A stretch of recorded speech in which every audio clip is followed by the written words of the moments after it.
Hello and welcome to the Ice Guys. This is the show that takes you into the world of the National Hockey League. Every game, every day, from a betting perspective. With pro sports handicappers Ian Cameron, Alex B. Smith, and various guests from the world of hockey and sports betting. And now, here's your host, Ian Cameron.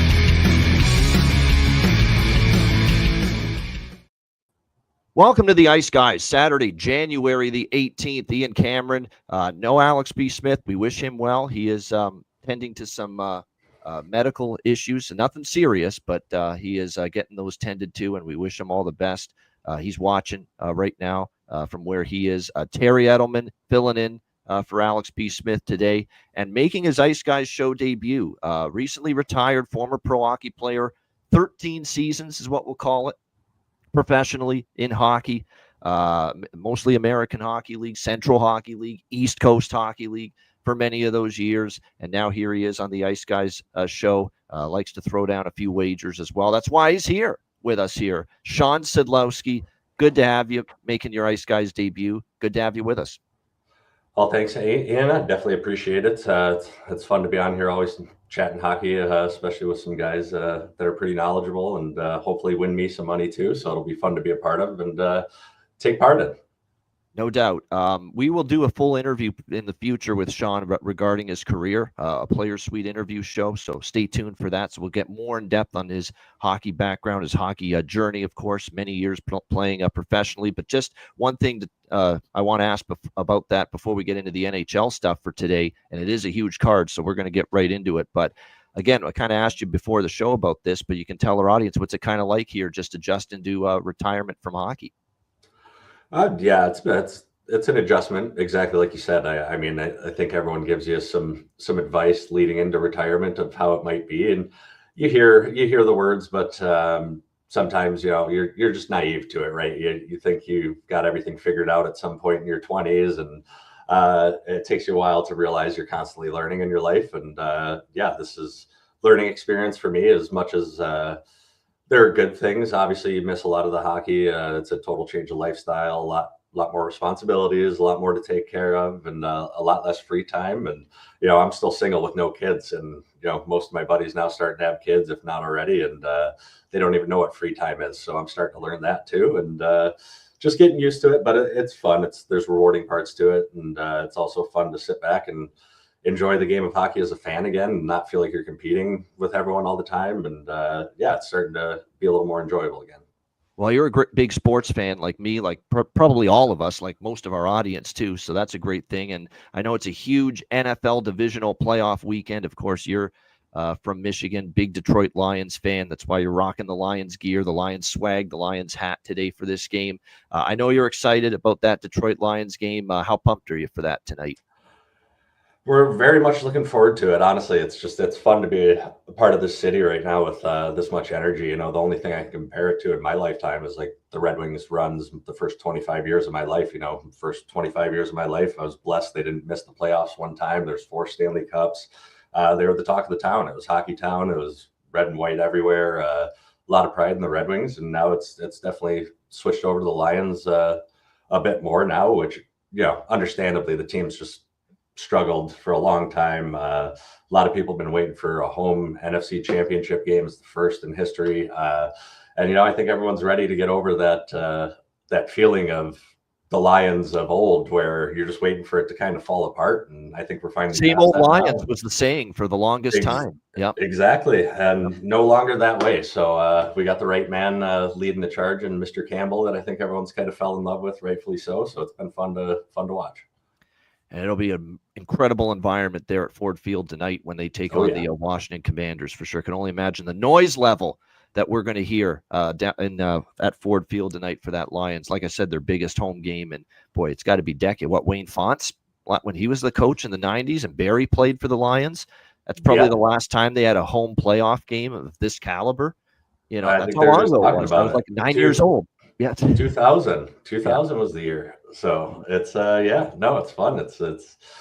It's like I said, it's just fun to be a part of the city and just watch. I mean, I'm not going to call it bandwagon. I think a lot of people have been Lions fans, but not a lot of people wanted to tell people they were Lions fans for a long time, especially, I mean, first team to go 0-16, that was kind of the heartbreaker. So now we're finally back.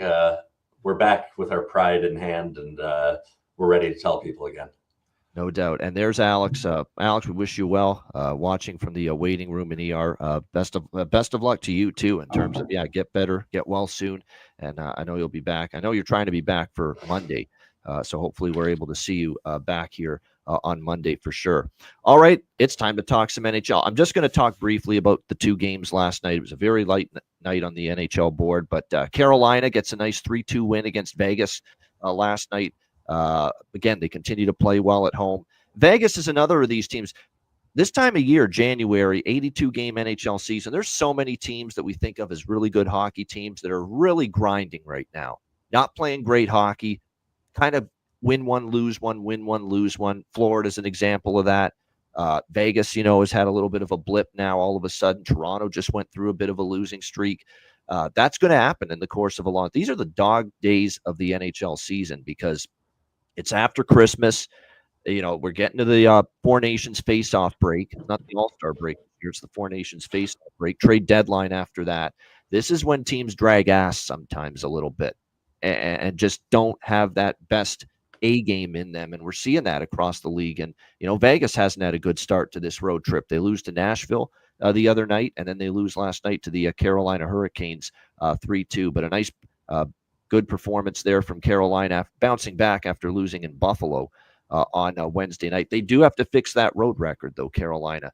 Continue to have issues away from home. And then the other game last night, Pittsburgh-Buffalo. Buffalo scores first. Pittsburgh, though, pretty much takes over after that. They get 4 unanswered. Buffalo cuts it to 4-2. Best bet winner for me with Pittsburgh-Buffalo over 6 in that game last night. Thanks to, yes, a goalie goal scored by Alex Nedeljkovic last night of the Pittsburgh Penguins and former Detroit Red Wing, as our guy Sid knows all about.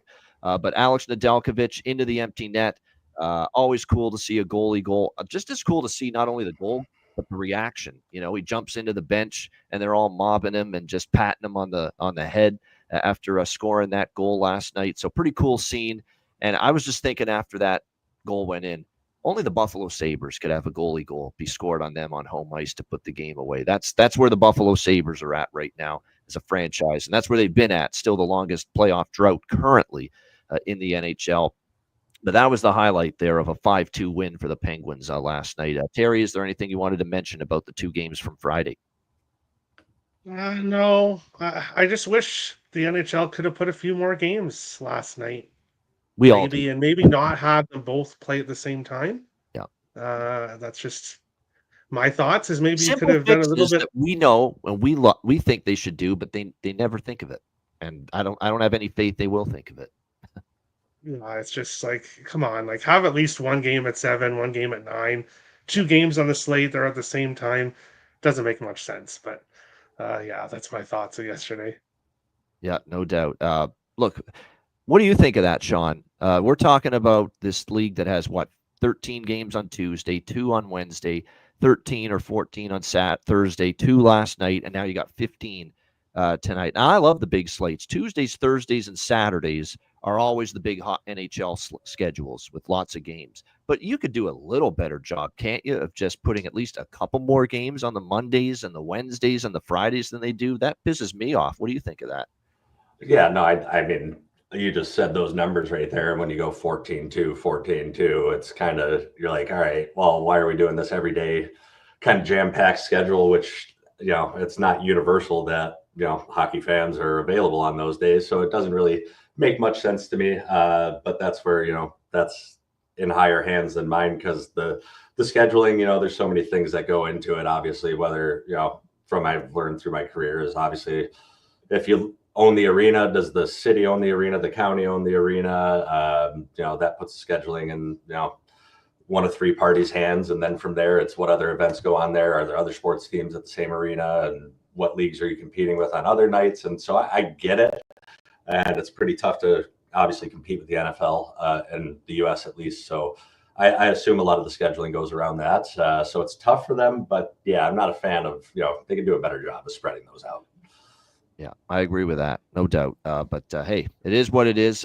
We've been ranting about that for years on this show, and it doesn't really change. So I'm not holding my hope, holding my breath, I should say, or holding out hope when it comes to that. All right, let's get into it. We got a huge card, 15 games, Hockey Day in Canada here north of the border. Of course, coast to coast, Rogers, Sportsnet, CBC, all day coverage. We're going to have Ron MacLean for 2 hours, waxing poetic nobody spins a ball of yarn like Ron MacLean with some of these stories and these anecdotes and talking about the little small town players from that town going back to the 40s and the 50s. He's going to be in his element today, Ron MacLean, listening to that. I mean, he is just one of those storytellers. Like I say, get the violin out, get that. Nobody spins a ball of yarn like Ron MacLean. My goodness. And he brings it into some of the player interviews too on Hockey Night in Canada at night when they're in the studio. Like Tim Stützle one time, he's talking about some player from Germany from the 50s. Do you think Tim Stützle knows a thing about it? Like, come on. I mean, that's Ron MacLean though. He's just going to go crazy with the stories. And he's in his element today doing the Hockey Day in Canada stuff. Yeah, Sid, go ahead. No, I was just going to say sometimes the old timers struggle to stay relevant with the young guys. Now it's tough.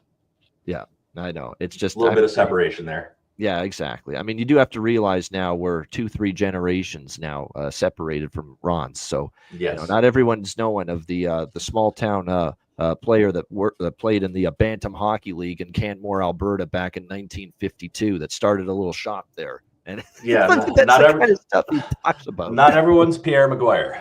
Yeah, Pierre can get into that too. Flyers and Devils here to start the card. This is actually a game that's starting in about 15 minutes. It's a 12:30 p.m. Eastern start time. We got New Jersey minus 200 home favorites, 6 the total in this game. That was a great game the other night. Devils and Leafs, back and forth, very entertaining. Both teams really got after it, but the Devils end up on the losing end of a 4-3 defeat to the Toronto Maple Leafs in overtime. Philadelphia. I've said this about Philly a lot, and it'll be interesting to see what both of you think. But if they get better goaltending, this is a team that's definitely higher up in the standings than they are right now. I like their effort. They play hard for Torts. That's never been an issue. But a lot of times they were kind of being let down by really their goaltending. And lately, though, they've won 3 of their last 4 with wins against the Ducks, the Panthers, and the Islanders. The only loss in their last 4 games was a shootout loss to the red-hot Columbus Blue Jackets. Never thought you'd hear me say that. Red-hot Columbus Blue Jackets, and we'll get to them later on. So they're playing well, and at this time of year, New Jersey's another team where, as far as recent form is concerned, we're talking about a 3-7 team. 3-7 in their last 10 games. The wins were Carolina at home, a Ranger loss in overtime, a Seattle win on the road was their second win in their last 10.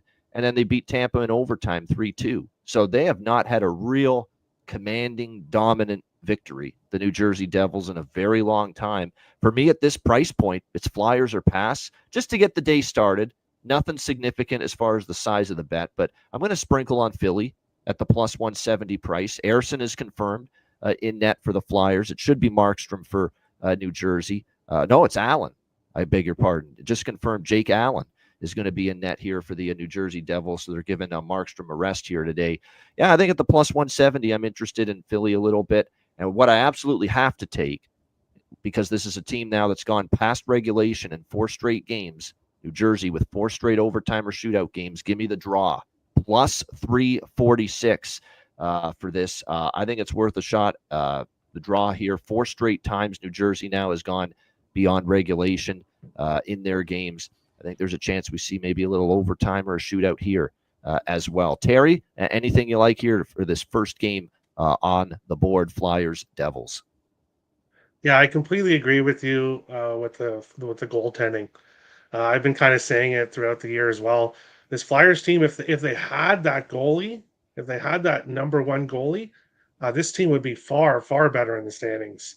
It's just they have 3 goaltenders that are all kind of equal and not being very good. So the Flyers, a team I'd be looking to back at this kind of price. The Devils are just overpriced all year long. I've had a really tough time finding spots to bet the Devils because of how they're priced. I'll keep it short and sweet. I'm on 3 player props here. Morgan Frost over half a point, plus 138.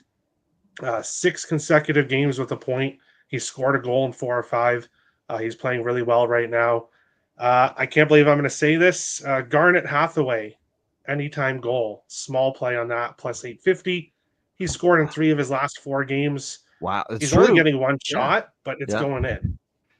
He's finding a way to score. So I can't believe I'm saying it, but Garnet Hathaway, anytime goal. And then Jack Hughes, over 1.5 points. Hughes has been on fire. A goal in 3 of 4, an assist in 5 of 6. And I got his over 1.5 points for plus 162. So those are the player props I like here in this one. Well, geez, I now that you mentioned it, because I certainly like Morgan Frost. I've been on Morgan Frost to score a goal repeatedly for Philadelphia lately. I still like that again. He's on a roll right now for this Flyers team. The price is still pretty good, plus 500. Great price at Bet365, plus 500 for Morgan Frost with the way he's been scoring lately. But you mentioned it with Garnet Hathaway, plus 850. Now, we know he's more there for crashing and banging and forechecking and being physical and dropping the gloves every now and then. Not a ton of skill that he has, but the one thing he does is he crashes the net. He's a net front player, and sometimes when you go to that net, puck will hit you, it'll deflect in, you'll get a stick on it, and you'll find a way to get the puck past the goaltender. That's all it takes. And right now he's in one of those grooves right now, Garnet Hathaway, where he's getting the puck close to the net, and he's finding a way to finish right now. 3 of the last 4 games he's scored, so at plus 850, for him to score today, why not? A couple bucks. You don't have to bet big on it. You shouldn't be when you're talking longer shot player props, but you put a couple bucks on it and it hits, boy, it'll boost the bankroll in a hurry. Sid, what do you think here? Philly, New Jersey. I'm not on the player props on this one. I think a little tough when both teams are struggling a little bit, but I think I'm gonna stick with. I'm going to go with Philly, like you said, money line here. I think I also like the under in this game. New Jersey not tending to score a lot right now. A lot of closer games too. I do like the draw. Actually, that's a good play on this game because they've been 1-goal games. I think their last 4 or 5 games. But yeah, I like Philly in this one because New Jersey's been struggling at home right now, and until they can fix that, you got to stay what's hot. All right, there we go. Good analysis. I think it could be low scoring as well. We'll see how that plays out. All right, the next game, Boston, Ottawa. This is also the first game for the Hockey Day in Canada programming today. This is the first game. They've got a standalone game with this, and then, of course, they got 2 games at 7 p.m. Eastern, and then Vancouver, Edmonton late tonight. But Boston, Ottawa, 3 p.m. Eastern start time. We've got Ottawa minus 130 to minus 135 home favorites, 5.5 the total, shaded to the under here in this game. One thing I forgot to mention about New Jersey, people in the chat mentioning Hischier. He is rolling right now for the Devils, their captain, and Stefan Nason's back from injury. So maybe Stefan Nason gets on that scoreboard again today. He's had a great season for the Devils there. But for Boston, Ottawa, we've got our system play in effect. Ottawa got shut out 1-0 by the Washington Capitals in their last game, and the system play was terrific. And just a reminder to Sean and anyone that's new to it, the system play is teams off a shutout loss, bet the first period over, bet the full game over in their next game. And it has been a strong angle this year. It went 5-1 on Thursday night with the 3 system plays, with the 3 teams off a shutout loss. So 6 bets, right? 3 first period overs, 3 full game overs, and only 1 failed to hit cash. So it went 5-1 on Thursday. So that angle's in play. So I'm obviously on the over by Fecta here. First period over, full game over with Ottawa off the shutout loss against the Washington Capitals. I like Ottawa a little bit here at minus 130, minus 135. I was hoping for a little bit better price, and I know Boston, credit to them, they've won a couple games in a row against both Florida teams. They won in Florida against the Panthers 4-3 in overtime last Saturday, and then they beat Tampa Bay Thursday night at home 6-2. Great performances both times from the Boston Bruins. Can they sustain? That's going to be the question. We expect Swayman to be in net for the Bruins. Levi Merilainen, who has been remarkable for Ottawa. He has certainly taken over the primary number one goaltending role until Linus Ullmark gets back. He has certainly supplanted Anton Forsberg, 3-1 in his last 4 starts. And even in the Washington game, he only gives up a goal to the great Alex Ovechkin in overtime and loses. And he played very well in that game again, but lose 1-0, you get no support offensively from your team. But he's been really good. I like the momentum he's given this Ottawa team. So at this price, I like Ottawa a little bit here, minus 130, 35. But primary bets for me are the system play here, the over by Fecta, first period and full game over. Terry, what are you thinking here? Bruins, Senators. My first pass game of the day here. I obviously, you guys know I love my player props. This one is really difficult, though. The Senators, 11 straight games that have gone under 6.5. 9 of their last 11 have gone under 5.5. There's 5 games recently that have ended in a shutout. Yep. So this Ottawa team is just such an under team right now. Boston on the other side, they've had some over games recently, but I can't trust this Bruins team right now.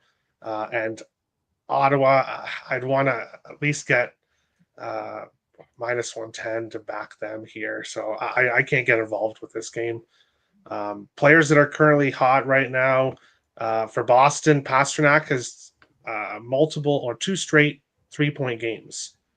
So Pasternak's been involved the last 2 games for Boston. Batherson, Norris both have points in 3 of 4. Shane Pinto has a point in 3 of 4, but I just can't get involved in this one. Yeah, you brought up good points about the Ottawa. Ottawa is a massive under team right now. That's the concern with me liking the system, but the system is the system. If you believe in it and it's been working, you got to bet it regardless of concerns, regardless of circumstances. And the concerns are obviously Ottawa's played a lot of low-scoring hockey. They're trying to make life easy for the young goalie, Levi Marilainen. But you got to bet the system if you believe in it, and that's exactly what I'm doing here. Plus, not to mention, Boston has erupted offensively. 10 goals in their last 2 games. And they have a couple blue liners out. No Charlie McAvoy. He's still out on IR. And also, of course, Lindholm, who they've missed for a while. Maybe that shows up today defensively. Ottawa's able to score a bit more. And if they score maybe even just a little more than they have lately, it opens the game up. So that's what I'm hoping for in this game. Sid, what do you think here, Boston, Ottawa? Yeah, I might go a little against both of you just because I like the way Boston's playing right now. And it's not been fun to watch them a lot this year. They've been struggling early in the year, but I think they've always been one of the playoff teams too, right? They have good leadership. They've got guys who've won. They got guys who know how to win. And a guy like Marchand, as much as you hate to play against him, you love him on your team because you see what he does for his guys. And he brings the energy. And I think he's been good lately. And then also you just mentioned they put up 10 on both Florida teams. And when you can do that, those are still 2 good hockey teams. You're getting some confidence going, and then going into Ottawa, place that, the team's had a couple injuries too. I don't know how much that'll affect them right now. I know they got a couple of questionables, but like you mentioned, I like the overs though too as well, with Boston getting hot against the Florida teams and all the combined injuries for both teams. I think Boston's going to stay hot because when you are hot, it tends to stay that way. All right, going to go with, look, Bruins are getting the underdog price here, plus 115. We'll see how it plays out. But, they're playing. You know what it started with, too? It's not just beating Tampa and Florida. Brad Marchand called out the reporter saying there's no fucking issues right now with Pastrnak. And I stop it. It's ridiculous. Stop. Don't start shit. That's not true. And ever since he did that, that's when the win started for Boston. It's almost like it settled things down a bit for the Bruins. And they've kind of been riding just a small little wave of momentum, Sid, since then. Yeah, no, those are the things you need sometimes too, because obviously the media likes to write narratives, and sometimes they're right, sometimes they're wrong. But when you have a guy like that that can lead the team and just come out and simply state something in the media like that and be definitive and go, no, there's no issues here. And I mean, it kind of sets the precedent too, and it lets Pastrnak breathe a little bit too and go, hey, I know my teammates got my back. He's my captain, so he can ease off a little bit and just keep playing hockey. Exactly. All right, this is the last of the afternoon games. We've got Dallas and Colorado. This is a great matchup here, obviously. We got Colorado minus 125, home favorites, 6 the total in this game, shaded to the under. Dallas off a 3-1 loss at home to Montreal. I was on the Montreal Canadiens, obviously, in that game, getting a great plus 200 price. They go into Dallas. They beat the Stars 3-1. So Dallas off a loss. Now going back on the road, where they played very well lately. Of course, they had that 4-1 road trip.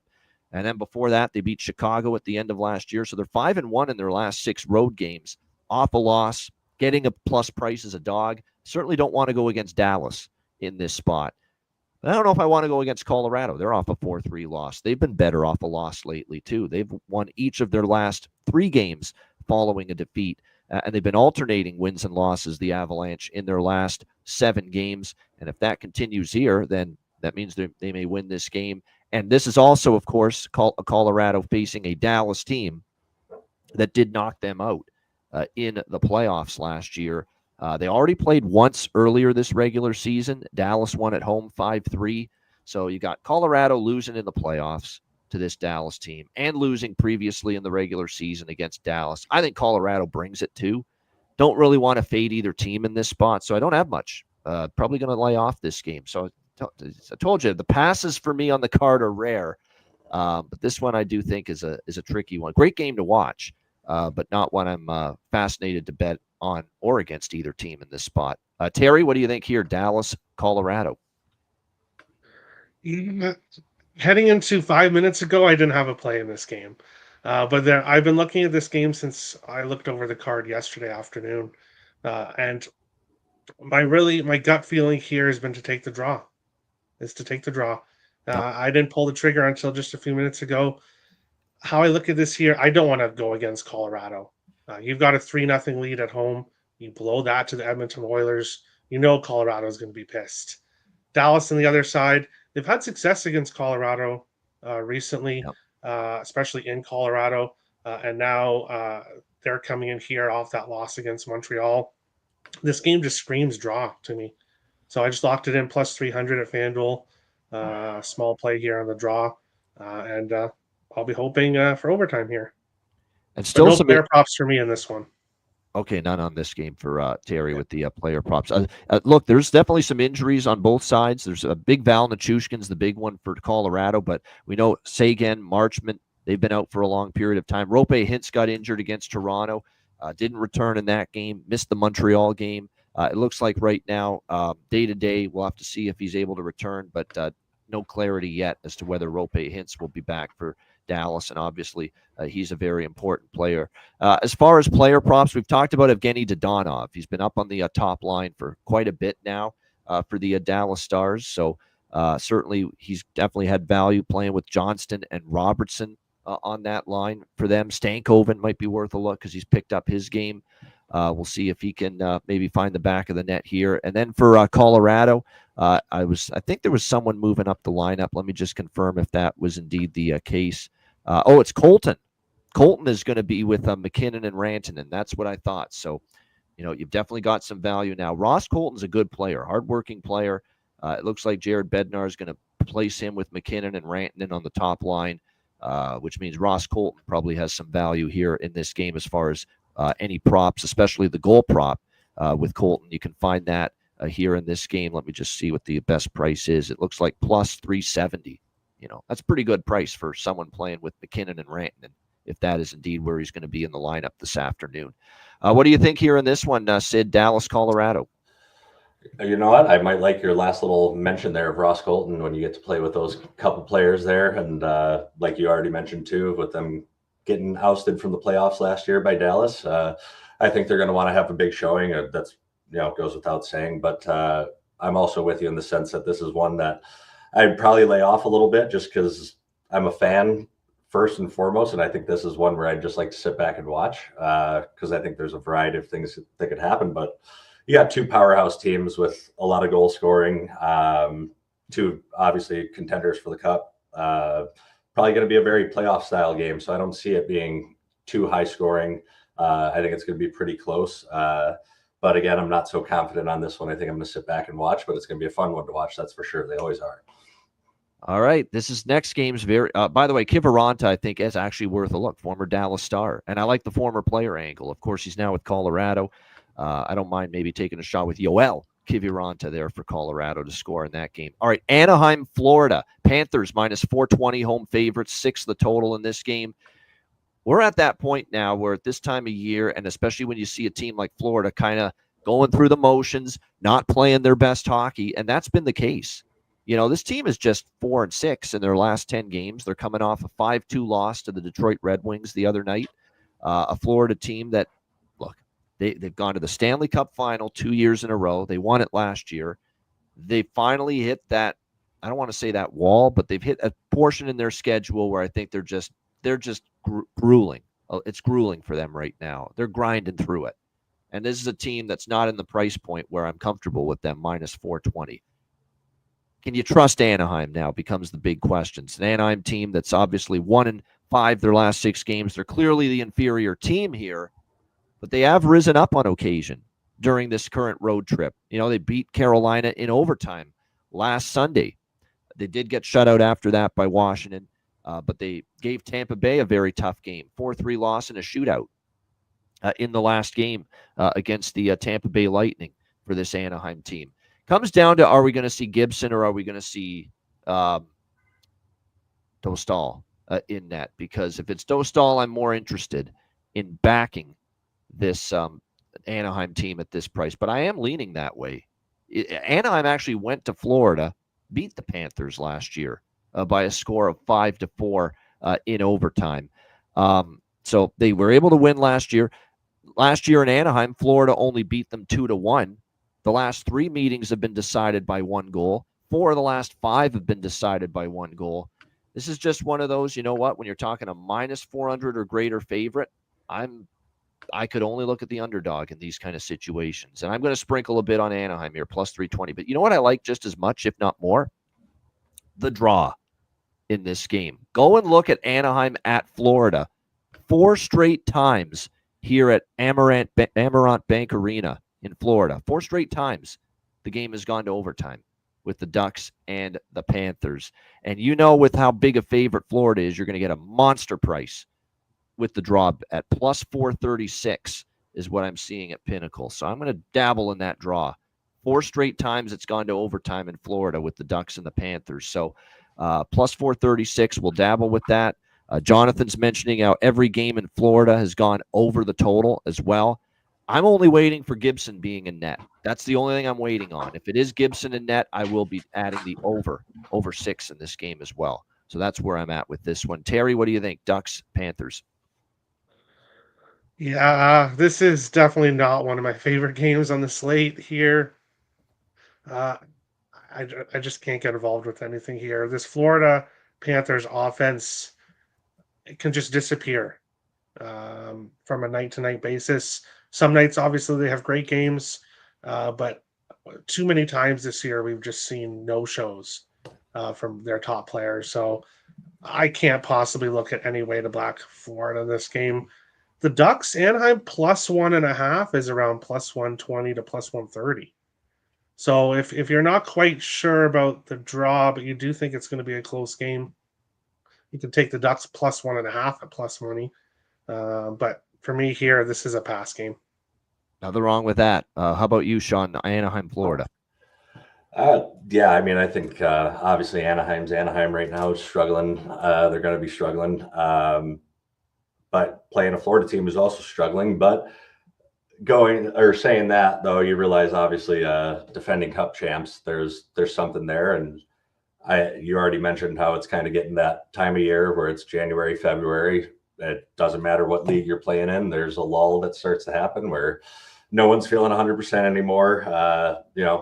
Speaking of the coast, you'd be playing 3-3, not feeling great in January. So you're like, all right, it starts to weigh on you a little bit. Obviously, gloomy weather. You know the sometimes. feeling, exactly. Yes, gloomy weather, gets cold when you get out of Florida and have to travel around to poor us. But no, this is for me. I have one bet in this game, and that would be these are the times you look to your leader. If you're Florida, you need to get the ship back on track. And I think they have a great leader in Barkov. Obviously, the guy does everything. And he's going to have to put on one of those I forget who it was they're playing a week or 2 ago, but he put on the one-man show in overtime, went down, scored a goal, went through all 3 guys. And it's just like, he knows that's the type of performance he's going to have. or need to have to get this team back on track to lead the way. And I'm going to put a couple bucks on him to have over 1.5 points tonight. I think it was at plus 150 I saw. So I'm definitely going to put something on him. He's going to have to get the boys back on track tonight, and over 1.5 against Anaheim. I like that bet. There you go. To Alexander Barkov here. Yeah, I think that plus 170. You're right around that range for over 1.5 points. Hard to believe he's gone 8 straight games without a goal. Alexander Barkov for the Florida Panthers. But you're right. It's just theoretically, this is a spot where you kind of need a bounce back after the Detroit game. Who do you look to? You look to Barkov. You look to Tkachuk. Those two guys in particular, they're the ones you look to step up here for Florida. We'll see if they can do that.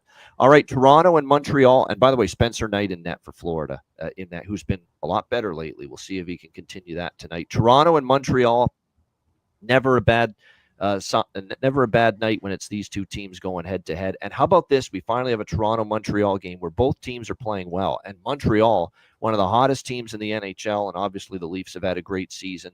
I mean, this might be the most anticipated Leafs-Habs rivalry matchup in quite some time, because Montreal's finally playing some good hockey again.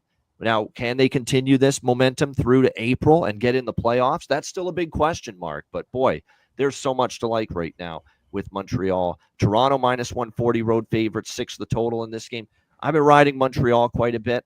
I would say if you haven't been, maybe not the spot to jump in, because Toronto got off the schneid, beat New Jersey, snapped a losing streak, and now they're looking to get on a bit of a run themselves here against Montreal tonight and moving forward after snapping the losing streak. But I've been on Montreal game in, game out, and cashed with them against Dallas, and cashed with them against Utah, cashed with them against Washington, and it's just been, they've been undervalued for a while. They're playing great. Their power play's awesome.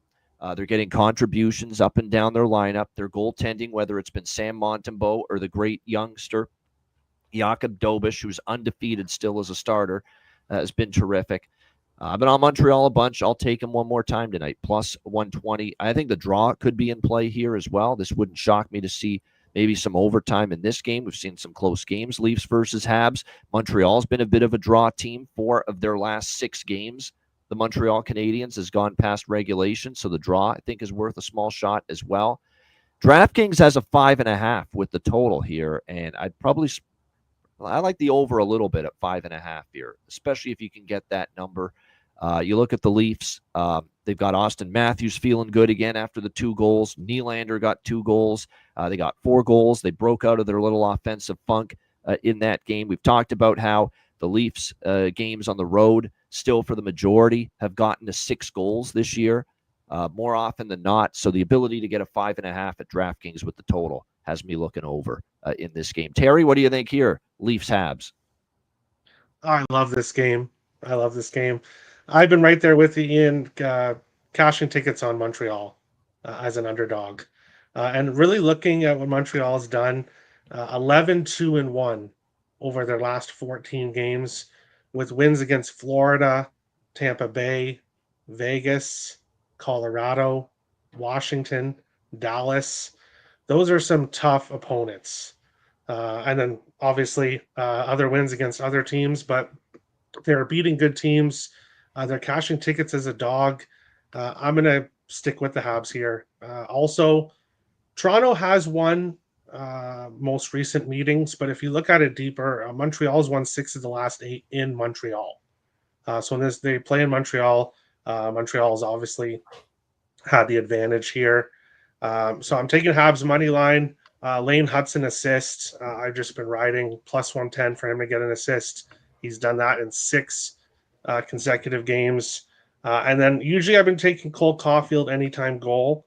But what I decided to do instead is same game parlay Caulfield to get a point with Suzuki to get a point, which was around plus 110. Both those guys obviously rocking and rolling for the Habs. So go Habs go today. The Leafs in Montreal. Definitely some good props. You mentioned it. 6 straight games with an assist for Lane Hudson, and still you can get plus money on it, right? Plus 110 for Lane Hudson to get an assist. He's been absolutely terrific. I mean, imagine people saying too that he can't cut it in the NHL because of his size. Are you fucking stupid? I mean, do you know anything about? Look at the way he just controls the game. With the way he sees the ice, the passing ability, he sees plays develop before anyone else does, and he can see, hey, there's an open man. Defense can't react in time. Bing, puck's right on his stick. He's already a terrific player, and he's only going to get better. Lane Hudson, and it helps to watch some college hockey as well, and I try to. And his career at BU, coached by a great coach in Jay Pandolfo, and you saw who had a very good NHL career. You see the dividends that paid, and he's continuously worked at his craft. And I could see definitely him having a great career, and he's already, playing at such a high level, just so smooth, and just the puck just sings when it's on his stick, as I like to say. He's got it. He creates beautiful music with that puck. So let's just put it that way. That's what Lane Hudson's doing right now. He's been terrific. Patrick Laine, good point. He scored a lot against Toronto. Caulfield's been on a roll. Kirby Dach, recently had gotten things going a bit for Montreal.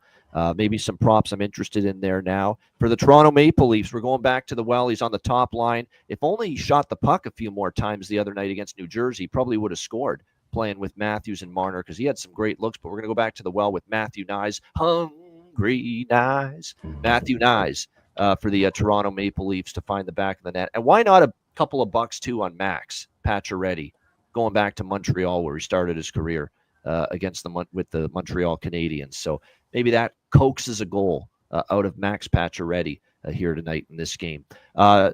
Sid, what do you think here, this matchup, Toronto-Montreal? I was actually going to mention the Max Pacioretty goal. I do like that. I love guys going back to their former teams and having a chance to pop one, because the team's always looking to get him 1-for-1, and he was there for a long time, very revered, had a great career there. So I know he's going to be fired up to go back and play. But for me in this game, it's a tough one. It's going to be a good game. Obviously, both teams are playing very well. It's a Canadian pride type game. A lot of fans looking forward to this one, obviously. But what I'm going for here, I put together just a little 2-piece parlay with I like the Maple Leafs with a minus 1.5 spread. Combine that with an over 5.5 in the goals, because Toronto has done extremely well against teams that allow more than 3 goals a game. I want to say they're 21-9 was the stat I saw in teams that allow more than 3 goals a game. Obviously breaking the losing streak last night, going into Montreal, everything involved in that game. They know they're going to have another big one. So I expect them to come out prepared tonight. And I like them to cover that spread and go over the goals. All right. I like it. That little parlay together is plus 329. So I might throw a few bucks on that one. That's a great price. So Toronto money line and over 5.5 parlay, yes. Plus 330 range. Well, the game spread and over 5.5. Yeah. All right. Very good. Good stuff there with the Leafs and the Habs in this one. And again, Toronto knows too how good Montreal's playing. You don't have to tell them that. So that's why I would say, if you've been late to the party riding the Montreal Canadiens, you haven't been on them all these games like I have, or Terry or anyone else, I don't know if it's the best time to jump in. But because I've been riding it, we're back on Montreal. But, it wouldn't shock me either, obviously, if Toronto wins either. But it's a great game. Looking forward to it. Calgary-Winnipeg, also a Hockey Day in Canada game tonight, just like Toronto-Montreal. We got the Jets, minus 200, home favorites, 5.5 the total here in this game. Winnipeg continues to find a way, I guess is the best way to put it. And I don't think they've played their absolute best the recent games, but the Vancouver game, obviously, they thumped the Canucks. But the Seattle game, 2-1, they found a way. They got a late game winner late in the third period to take that game 2-1. They've won 3 in a row on this homestand after losing to LA. It's been a very long homestand. This is the last game of the homestand before they go on the road for 2 games after this. Calgary with back-to-back losses in St. Louis. I know Ryan Huska wasn't happy about the 4-1 loss, the second one, saying we didn't have a lot of effort. Second, third effort wasn't there. We lost puck battles, didn't have a whole lot of passion and emotion and energy in our game. So kind of calling out the Flames. Does that lead to a better effort? We'll see. Do they maybe jump on Winnipeg in the first period? Because I think based on, Huska kind of saying we need more, not acceptable the way they played. Maybe they catch Winnipeg early, I don't hate the situational element of a Calgary first period money line, but I don't think I trust them to win for the full game. They still haven't been very good on the road this year at 7-14 on the road. You look at the head-to-head matchups. Winnipeg's won each of the last two, including earlier this year. They won in Calgary. We'll see if that continues. But right now in this game, as far as I'm concerned, maybe Calgary first period I sprinkle on, but that's about it. It is worth noting, though, Eric Comrie is confirmed in net for the Winnipeg Jets. There is no Connor Hellebuck tonight. That could open the door maybe a little bit more for the Calgary Flames. But the problem is Eric Comrie's not some stiff in net. He's a little bit better than that, and he's had a couple of decent starts lately for the Winnipeg Jets, if you look at it. I know early in the year we talked about how he had given up 3 goals in the majority of his starts, but I thought he played pretty well, albeit in an overtime loss the last time we saw him against L.A., in that game. He played pretty well despite the loss. So it's not a given, but I think the situationals do kind of point to Calgary in the first 20 minutes, coming off that dud of an effort, according to their coach, against St. Louis. That at plus money in the first period, they're worth a look. I'd probably lean over at 5.5 just because with Comrie, even though he's been a little bit better the last couple of starts, it's still a heavy downgrade, obviously, from the Connor Hellebuck and what he's given this team. Not to mention series history matters. We've talked about how a lot of these situations where it's two teams playing each other, and if the series history has been strong to the under, a lot of times it keeps going that way. Or if it's strong to the over, it keeps going that way. Well, we've had 4 straight overs between Calgary and Winnipeg, 5-3, 6-3, 5-2, and 5-3. Dating back to the start of last year. So at 5.5, I'm going to sprinkle on over 5.5 because of that strong over series history here. Terry, what do you think here? Flames, Jets? Yeah, not getting involved in a side or total here. I like the dogs. I've got 3 underdogs I'm giving out. Montreal is obviously one of them. Not taking Calgary here. My only play is Mark Scheifele, anytime goal. The guy's on a heater right now. 7-game point streak. He's scored in 4 games in a row and a power play point in 4 of his last 5. So Calgary would be smart not to take a lot of penalties here against this Jets team because Mark Scheifele is feeling it right now. So I got his goal prop at plus 165, which is great in my opinion. Guy in a 4-game goal streak, top line, top power play. Give me Scheifele anytime goal in this one. He has been good for Winnipeg. There's no doubt. Sean, what do you think here? Calgary, Winnipeg. Yeah, you know what? I'm not taking too many sides on this one either. It'd be interesting, obviously, with no Hellebuck in.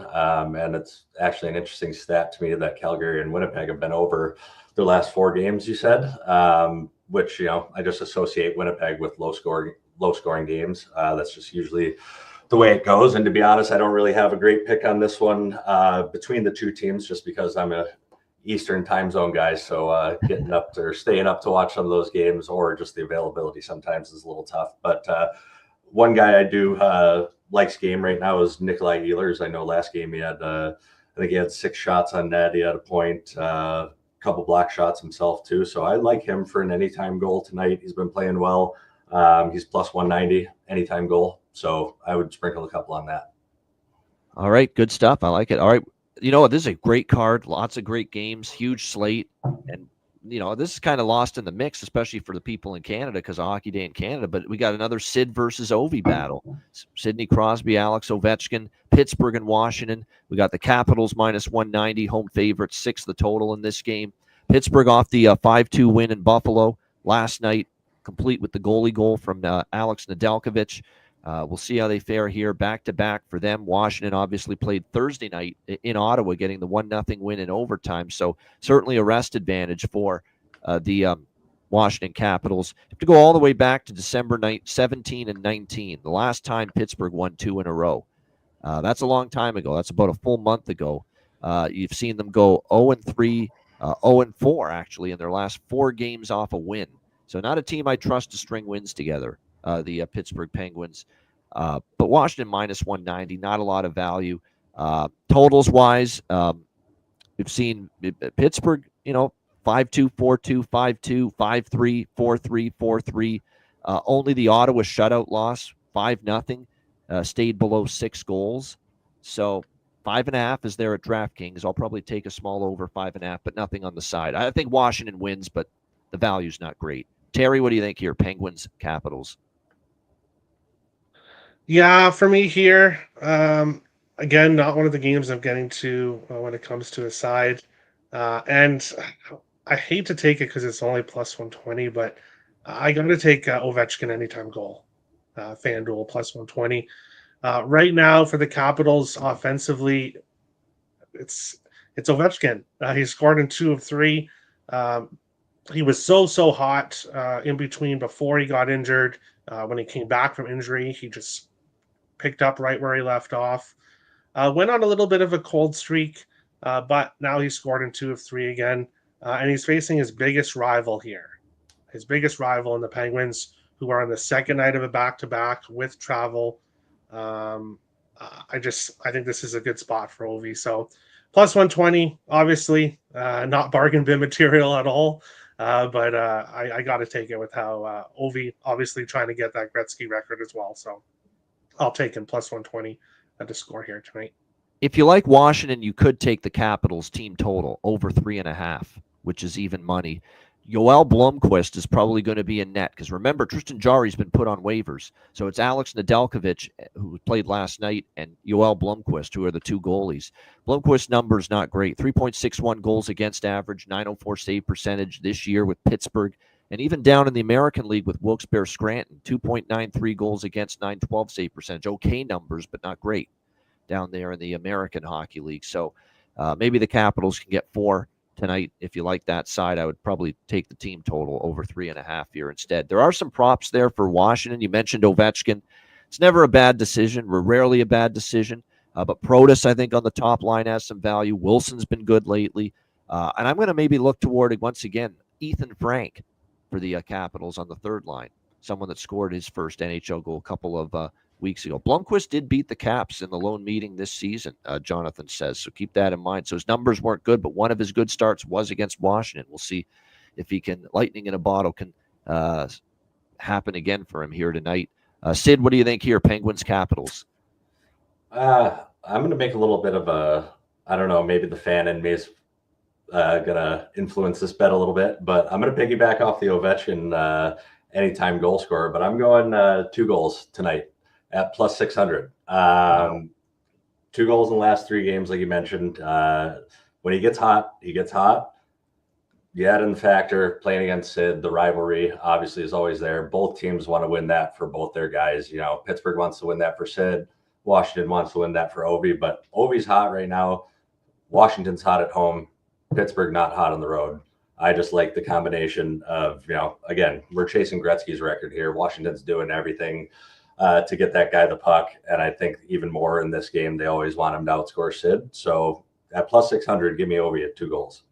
There you go. Ovi to score twice. Plus 6, a great price on that. No doubt about that. All right, Columbus Blue Jackets and New York Rangers.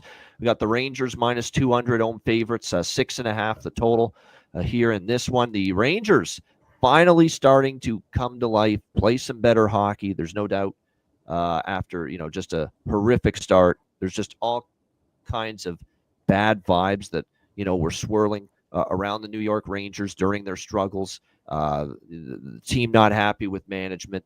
The team not happy with the way, obviously, the things were going with the captain, Jacob Trouba, who got traded away. They weren't thrilled that Capo Caco got dealt. Not happy that things were getting leaked in the media regarding stuff involving the team. They've been pissed at Chris Drury and the management team for a while, and it felt like it was going to undo their season because they were playing like a team that was rebelling against management and not playing well at all on the ice. But to their credit, suddenly the last 8 games, they have a winning record, 5-3, and the losses are all nothing to be ashamed of. The losses were to Washington, to Dallas in overtime, to Colorado in overtime. And they had a 2-1 lead against Colorado the other night as well and just lost in OT. So they've definitely picked up their game. They're playing better. I even bet the Rangers for the very first time in a long time against Utah the other night, getting that 5-3 win in Utah. The problem is now we've got the Rangers back to this price range where now they're back to being overvalued again. Minus 200 against the Jackets, the way Columbus is playing right now. You're not going to see me laying this against Columbus, a team that's on a 6-game win streak. They've even figured out how to win on the road, which has been an issue for them at times. 6-15 on the road, but they've won back-to-back road games at Pittsburgh and St. Louis. Can they make it 3 straight on the road? They obviously are on this great run. Even without Monahan, it's amazing what they're doing. Because you thought Sean Monahan losing their top-line center the way he's played, that's going to be something that's just too much to overcome. With already Shinnikov out, Danforth out, Boone Jenner, their captain, out. But Adam Fantilli is playing some terrific hockey on the top-line center spot. He's stepped up. He's filled the void. This Columbus or pass for me. Now, I don't love that Tarasov is starting for the Jackets. He's not a goalie I'm thrilled with what I've seen from him, and that's an understatement. But I got to dabble at the plus 170 with a team on a 6-game win streak, playing with the confidence, playing with the no fear factor in the Columbus Blue Jackets. And Terry's old friend and old head coach, Dean Evison, doing a real nice job here with this Columbus team this year. Werenski's been amazing. Zach Werenski should absolutely be in the Norris Trophy discussion right now with the season he's had. The numbers he's putting up, the points he's putting up, the leadership he's given this team. I think his defensive game in his own zone has taken leaps and bounds of improvement. There's just a lot to like right now about Zach Werenski. Like I said, Fantilli stepped up. Rangers have picked it up a little bit the last few games, but now we're back to minus 200 with them. They're overvalued again. I'm not turning down plus 170 with a team on a 6-game win streak like Columbus. So I'm on the Jackets here, even with my concerns about Tarasov. And I will probably look at a over bifecta in this game because I do feel the Rangers are starting to score again. I still have some concerns about the defensive side of things for them. Shesterkin in net, who's been better lately, but Columbus can score. And they seem to score regardless of situation lately. So over bifecta, and I'm going to take a shot here with Columbus at plus 170. Terry, what do you think here? Jackets, Rangers. Yeah, I think this is a little bit of a disrespectful price towards Columbus. I get it when you look at these two teams, when you look at the rosters of these two teams, the Rangers obviously should be doing a lot better than they have this year. And they have kind of turned things around recently. So they have that in their favor. But Columbus, 10-2-1 in their last 13 games. The Rangers starting to heat up here, but 2-4-1 in their last 7 home games. Tarasov is a bit scary. He's not had a good season. And now obviously on the road here against a team that is starting to heat up recently. It's Columbus or pass for me in this one. But my play, same game parlay, Adam Fantilli over half a point and Kirill Marchenko over half a point, which is plus 165. That's how I'm going about this. Dmitry Voronkov, I had him in my parlays too, but he's kind of gone cold. He's kind of gone cold recently. So I'll stick with Fantilli and Marchenko, both to get a point, plus 165 in this one. Yeah, some truth to that. Look at the teams the Jackets have played, not that great, but are the Rangers that great? Right now, they've played a little bit better lately, the Rangers, but are they still? Do we think that they're back to being great again just because of this little run they've put? I'm not there yet. I'm personally not there yet with the New York Rangers as far as that's concerned. And by the way, too, with the Jackets here, it's worth noting as well. They've given the Rangers some tough games.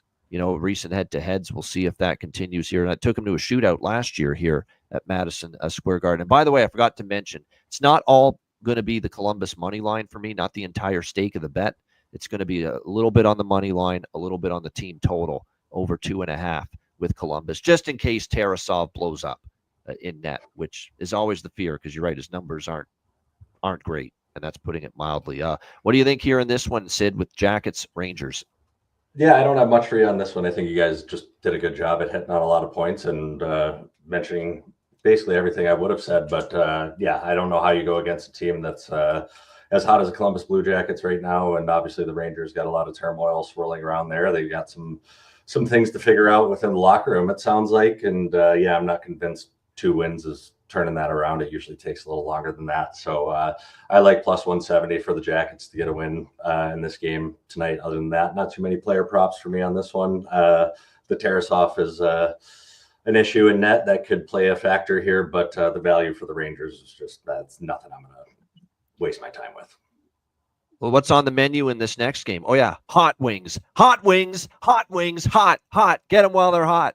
They are hot right now. The Detroit Red Wings taking on the Tampa Bay Lightning. Tampa Bay minus 210 home favorites, 6 the total. Our poor buddy of the show, Danny DeKaiser, stuck in the old studio, albeit the legend John Keating. I know, I'm sure it's fun to be with John doing the work, but I think you'd rather be with maybe friends and fam on this night at a certain Lions home playoff game, but that's another story. But nevertheless, he'll be there working the television broadcast in studio, Danny DeKaiser, for this Red Wings Lightning game. You know what I'm taking here. We're on Detroit one more time. And I know, look, they're not going to keep winning indefinitely, but the results are there, obviously, since Todd McClellan's been there. And what I wanted to see and why I took them against Florida, because we talked about how Florida's not played their best lately, but Todd McClellan got after them for the San Jose loss. You know, the first loss that they have had under Todd McClellan since they lost to Toronto, which was the very first game he coached, and he just got there. And I think, you know, that really affected them negatively when they played the Leafs. They hadn't lost under McClellan until that San Jose game. And he kind of got after them. He called out Justin Hall. I mean, it was pretty blunt, saying, you know what, he was terrible. I'm not going to BS for him. He was awful. You know, he was horrible. He just came right out and said it. So, you know, he had a tough night. The team had a tough night. Ville Husso was horrific in net as well. And we were concerned about that when we talked the San Jose Detroit game earlier this week about Husso hadn't played in a while and his numbers weren't great. So we'll see tonight. Talbot, obviously, in net. You got to go with Talbot. As long as Lyon is out, I don't think Todd McClellan saw the confidence that he needed to see in Husso, you know, to give him another look. So it's Cam Talbot back in net for Detroit. Andre Vasilevsky in net for Tampa, who's been kind of up and down lately, hasn't been consistent and shutting the door. You know, he had that bad game against Boston. You know, the game against Anaheim, he gave up 3 goals to the Ducks. They needed a shootout to win that game. So we'll see how this plays out. But, you know, I'm basically going to do these bets with Detroit. It's been wash, rinse, repeat. Detroit money line, Detroit team total over 2.5. The over bifecta, because with Detroit, they're 8-2 to the first period over under Todd McClellan since he got there. And the full game over, I believe, is 9-1 in the 10 games under Todd McClellan. Yeah, 9-1. So they're 8-2 first period over, 9-1 full game over since the coaching change, Detroit. So Detroit money line, Detroit team total over 2.5, Detroit Tampa Bay over 1.5 first period, and Detroit Tampa Bay over 6 for the full game. Like them all. And we've been going 3-1, 4-0 with a lot of these lately involving the Red Wings. So hopefully another one in the cards tonight. You know, because he's the Red Wing fan, he's from Michigan. He's got the Lions ad, of course. We'll start with Sean on this one. Red Wings Lightning. Yeah, I mean, obviously, I'm going to go with the Wings on this one. They don't even need to explain that.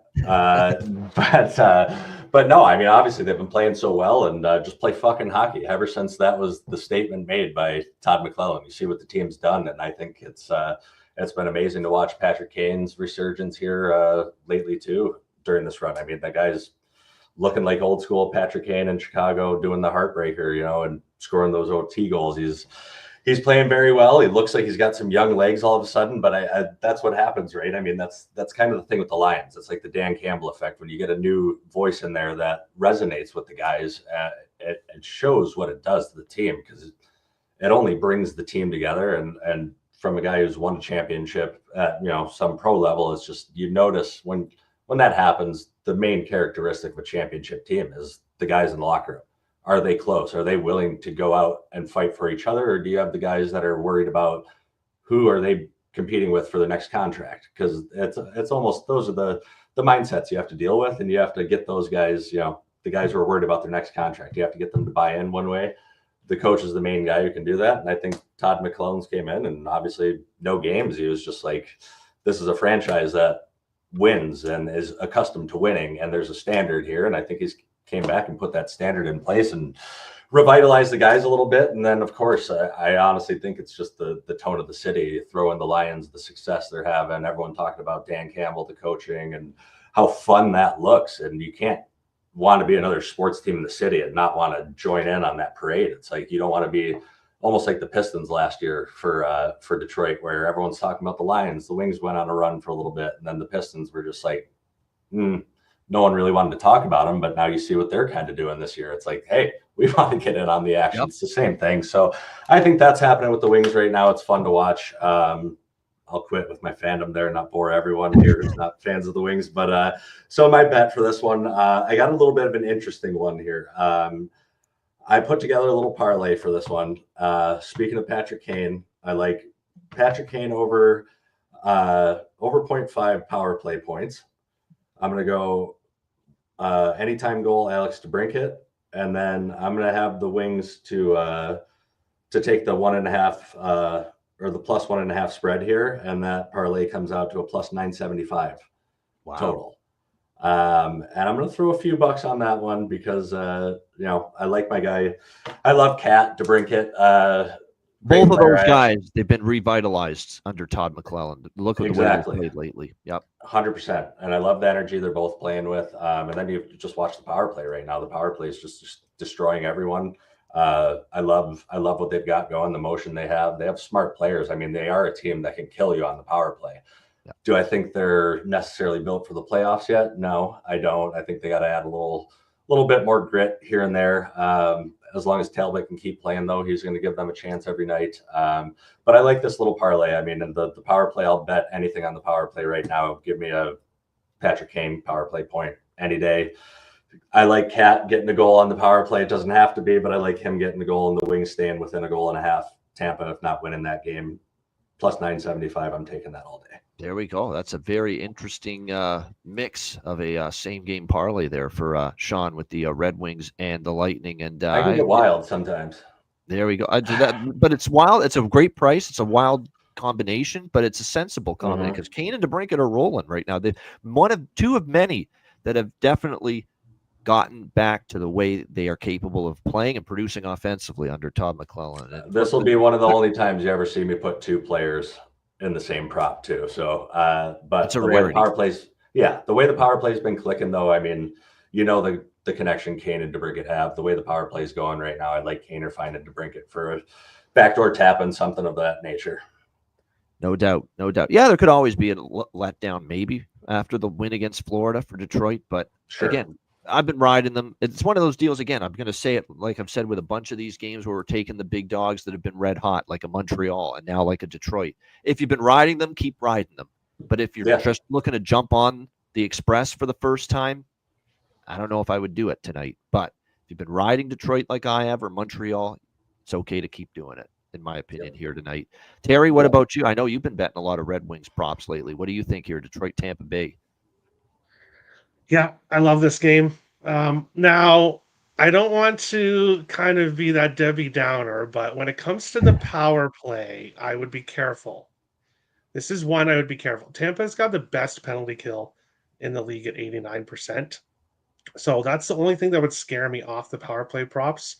But I'll mention the numbers for that. With the way Detroit's power play is going right now, even I think Tampa's penalty kill, the best penalty kill in the league, could be in for some trouble. But first play here for me, I'm on the Wings. I got them plus 172 last night. They've won 8 of their last 9 games, and they've scored 3 goals in all 9. Even the 2 games they lost, they were able to score 3 goals. Tampa Bay, 4-1-1 over their last 6, but the 4-3 shootout win against Anaheim in their last game, not too impressive there. Detroit swept Tampa Bay last year. They won all 3 meetings last year. They've won 6 of the last 8 between the teams, and they weren't playing like they are right now. This is by far the best we've seen from Detroit in many, many years, in my opinion, the way they're playing right now. So they've had success against Tampa, Vasilevsky. I like that here. So I'm taking Detroit money line. Right now with the Wings props. So the top line, Lucas Raymond, Marco Kasper, and Dylan Larkin. Raymond's got a point in 9 of 10, a power play point in 8 of 10. Larkin's got a point in 9 of 10. He scored in 6 of his last 8. He's got a power play point in 5 of 7. What I decided to do is parlay Raymond and Larkin together just for points here in this one, which is plus 130. And then I do like Kane and DeBrincat. DeBrincat point in 8 of 9, power play point in 6 of 8. Patrick Kane, who's scored in 6 of 9, and a power play point in 8 of 9. So Patrick Kane power play point is definitely the one I've been riding a lot with Lucas Raymond. But I'll take both just to get a point here, which is plus 170 for DeBrincat and Kane both to get a point. And finally, can't leave him off, Marco Casper over half a point, which is plus 180 just for him to get a point in this game. His last 3 of his last 4 games, he scored a goal and got an assist. So 3 of his last 4 games, multiple point games. I'll just take him to get a point at plus 180 and then ride the two DeBrincat, Kane, and Raymond Larkin here tonight. Love this game. Yeah, there we go. A lot of props there, no doubt. For Tampa, I like a lot of Detroit props too, but we've given Detroit a lot of shine here. So we got to start with Tampa. I like Nick Paul tonight. Nick Paul playing with Hagel and Cirelli. So I like the opportunity he's going to get there for Tampa. And then for Detroit, I'll go down the lineup too, because I think he can be streaky, and I think he scored the other night. Jonathan Berggren. This guy's got great skill for the Detroit Red Wings. I know he's down on the third line, but Tarasenko got going on that line. Berggren scored the other night. So Jonathan Berggren, I think, has terrific value. And obviously, I have to take it. 3 of the last 4 games he scored. He's playing on that top line. Marco, the friendly to your bankroll ghost for the Casper, for the Detroit Red Wings here. Absolutely, with the way he's going. 3 goals in the last 4 games for the Detroit Red Wings. All right, San Jose Sharks, New York Islanders. Islanders minus 220 home favorites. 5.5 the total in this game. I'm on SJ Sharkey here. I can't justify the New York Islanders at this price, and I know San Jose is capable of beating Detroit and equally capable of losing to Columbus 4-1 like they did the other night. You're never sure what you're going to get out of the Sharks, but you hear some of the shit that I heard after that loss for the Islanders to Philly the other night from Bo Horvat, Nelson, some of these veterans on the Islanders talking a defeatist attitude like, well, we keep playing like this, some of us aren't going to be here anymore after the trade. Like, they feel like they know the writing's on the wall. There's no playoffs coming. There's no saving this season. They are getting worse, not better. They're not going to be good enough to make up the gap and the deficit that they're in right now, in my opinion, to make the wild card. And they're just nowhere near the form of a minus 220 home favorite right now. So just on that alone, I'm on San Jose. And again, we're taking San Jose is not always the most trustworthy entity and commodity in the world. And I know it's Georgiev and net. Trust me, I know. But plus 190, I'm taking a small shot here with San Jose.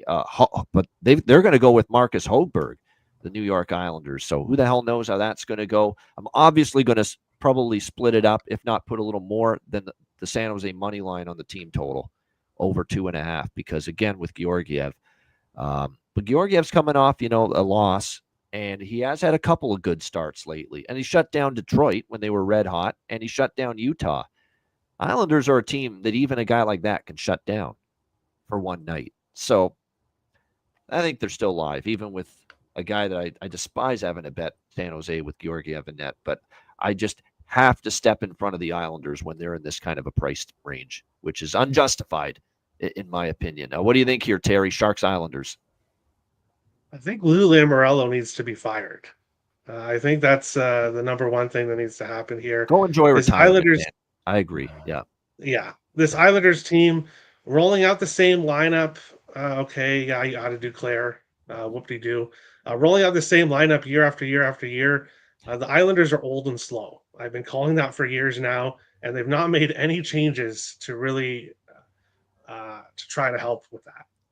So you've got the old and slow Islanders here as huge favorites at home, and then you've got this young, speedy, fast San Jose Sharks team. If I was betting this game, Ian, I'd be with you on the Sharks. Russell said in the chat that I love every game. No, I don't. I don't love this game at all. So I don't love every game. But yeah, I could only look at the Sharks here. The Islanders at minus 220 favorites is just kind of laughable here. But Sharks on the road, don't love it enough to get on. Celebrini's got an assist in 3 games in a row, so he's a good look. And I don't really bet shots on goal props, but Noah Dobson, 8 of his last 10, he's got 3 shots on goal. He does shoot the puck a ton, so if you do like shots on goal, I'd look at Dobson. Celebrini assist, but no plays for me here. I get why, and Jonathan mentions it, this first period angle with fading Georgiev means you should be betting the Islanders first period puck line. I just can't do it. I can't do it tonight. We'll have other opportunities and spots to get back to our first period fade of Georgiev. I can't do it tonight with this Islanders team. That's how in a bad way they are right now. But I don't fault anyone for taking that Islanders first period puck line. But for me, I'm going to go San Jose money line team total over 2.5 split. I'm going to take the draw probably too in this game. The Islanders maybe back at it. Sharks have beaten the Islanders 2 of the last 3 times here at UBS Arena, and a lot of overtime games between these two teams as well. So I think the draw, and again, the draw is a very good price here, plus 350, 352. I think it's worth a shot. What do you think here in this one, Sid? San Jose, New York Islanders. Yeah, I mean, it's a tough one. It's not, the most fun game to pay attention to right now, per se, unless you're a fan of the drama. But I think, it's tough. I might like San Jose in this one, but I'm not going to take sides. I take the draw in this one because I've noticed the overtime games, the trends with them. And I also like the under. Just San Jose has not been scoring a lot of goals. A lot of their games have been unders, especially on the road. A lot of under games. And then, I think you're playing in the home of the unders with the New York Islanders. So never expect a very big scoring game with the Islanders. Add in all the unders or the lack of goals with the Sharks in recent games, especially on the road. I would take the under, but I like the draw as well with how many overtime games we've had. I like the Celebrini. Maybe an anytime point there. I'm not going to touch that one, but he's been doing all right. And with the Islanders' struggles, maybe he keeps that going. But I like the draw and I like the under in this game. Yeah, 4 of the last 5, believe it or not, have gone over. And funny thing about the Islanders, historically, you're right, Sean, they are an under team historically, like going back years. This year, they're actually 23-19, excluding pushes to the over. A little bit different this year, and I think it's because their defense has fallen off, and their offense at times has shown a little bit more potency than expected. But I think it's mostly because like I said, the defense has fallen off quite a bit. All right, yeah, I know it's the system, and I always say the system's the system. You know what? I'll probably do? I'll probably try to get cute here. Take the Islanders puck line first period with the system because it is Georgiev in the first period, and then hope San Jose comes back and wins and scores 3 goals, and we cash everything. Probably try to get cute. We'll see if it gets me in the if it's the right way to go, right approach, if you will. All right, Minnesota, Nashville. Next up, we've got Nashville minus 190, home favorites, 5.5 the total in this game. Finally, against Edmonton and some of these recent games, we've seen the injuries just finally too much to deal with here for the Minnesota Wild. And obviously they've been hurting. The good news is Brock Faber is going to be back for the Minnesota Wild. That's huge to at least get somebody of that Kaprizov, Spurgeon, Brodin group back in the lineup is significant for Minnesota. And they will have Brock Faber in tonight. What they've done is they've fought the good fight. Incredible effort and heart with all the injuries for Minnesota, no doubt. But it's against the better teams where they've struggled, right? When they beat some of the lesser lights with all the injuries. But, they lost to Vegas. They lost to Colorado. They lost to Edmonton, with all the injuries. And you figured that was going to happen. That eventually, with all these injuries, you can't survive it indefinitely, especially when you're playing better teams. And I understand, initially, because I actually took Nashville minus 130 this morning. Oh my goodness, now minus 190. How can I recommend them at this price now? Minus 190. I know they're still banged up, but at least they get Faber back for this game tonight, the Minnesota Wild. Fleury and net for Minnesota. Saros for the Predators. I actually saw a stat that Fleury, as far as expected, or goals saved above average, and a lot of the advanced numbers for goaltenders. Fleury's got good numbers, like top 5 numbers in the month of January, or for the last month, believe it or not. He's played pretty good hockey. The old man winter, as I like to say, and I say that with great respect, Marc-Andre Fleury, for the amazing human being he is and obviously the incredible career he's had. No, I wouldn't take Nashville now. I'm happy with the price I got, but minus 190, I wouldn't even consider saying, yeah, let's take him now at this price. What do you think here in this one, Terry? We'll start with you here. You're the Wild fan, Minnesota, Nashville. Yeah, I'm shocked at the price change that we've seen. I'm shocked that the line has moved the way it has here. I got the Wild yesterday plus 116. Now they're plus 160. I'm going to be doubling up on the Wild today. I'm going to take them at plus 160 as well. And reason being here, First of all, Fleury's a net, which is what I want. He's won his last 3 starts. The Gus Bus has kind of had some engine trouble lately. Gus Bus needs to be taken to the shop for a little bit. Yeah, he hasn't been great. You're right. Yeah. Yeah, he's been kind of rough. Flower, obviously, his final start here in Nashville with retiring at the end of the year, unless Bill Guerin's able to convince him to come back. We'll see. But for me here, this is a big game for the Wild. They remember who knocked out their captain and Jared Spurgeon with a dirty slew foot, Zachary Lehur. So the Wild remember in the lineup. He's playing. He's back from his suspension. He's playing tonight for Nashville. So do they target him? That's the question. We'll have to see. Well, he better keep his eyes up when Ryan Hartman's on the ice, or he's going to find himself out of the lineup. That's all I got to say there. But the Wild remember who knocked out their captain. They're going to come to play for this one. They've already won both meetings this year, so they're going for the season sweep. The reason, again, why I like this, the Wild are on the road, and they've just played so much better on the road than at home this year. 4-3 on the road. They're getting Brock Faber back here. They're having to call up an emergency goalie, which is because Gustafsson is sick. So it doesn't really make too much of a difference why the line is moving the way it has. Maybe Books thought Kaprizov was coming back for this game, even though it was announced that he wasn't making the trip yesterday. So I really don't understand the line movement here, but the Wild at plus 160 is a bit ridiculous in this spot. They've got the motivation factor. They're going to come to play tonight. And then maybe it's because Marcus Johansson is out of the lineup. He got hurt due to McDavid, who didn't get a fine, which I don't think surprised anybody. But and you hate to see that, but he's not a needle mover to me, Johansson. Yeah. No. Hold on. And no, but I'm thinking that's maybe that's one of the reasons why the books are considering why the books are moving this way. But I've made my opinion on what McDavid did. Obviously, I don't like it. But looking at it from a game perspective, I think the Wild get better with Marcus Johansson out of the lineup and Liam Ogren coming in. Ogren did not get a point in his first 8 games this season, but he's really found his game in Iowa. Now he's coming up here. He's going to be playing with Ryan Hartman, who's going to be juiced for this game, who's also scored in back-to-back games, as well as Joel Eriksson. Give me Liam Ogren anytime goal at plus 650. I think he's going to relish taking the opportunity here on that second line with Johansson out with an upper body injury.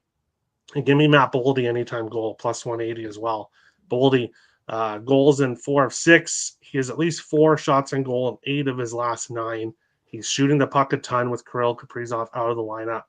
So I like Boldy to score, Ogren to score, and the Wild to win, which I'll be doubling up on at this price. I think it's disrespectful here.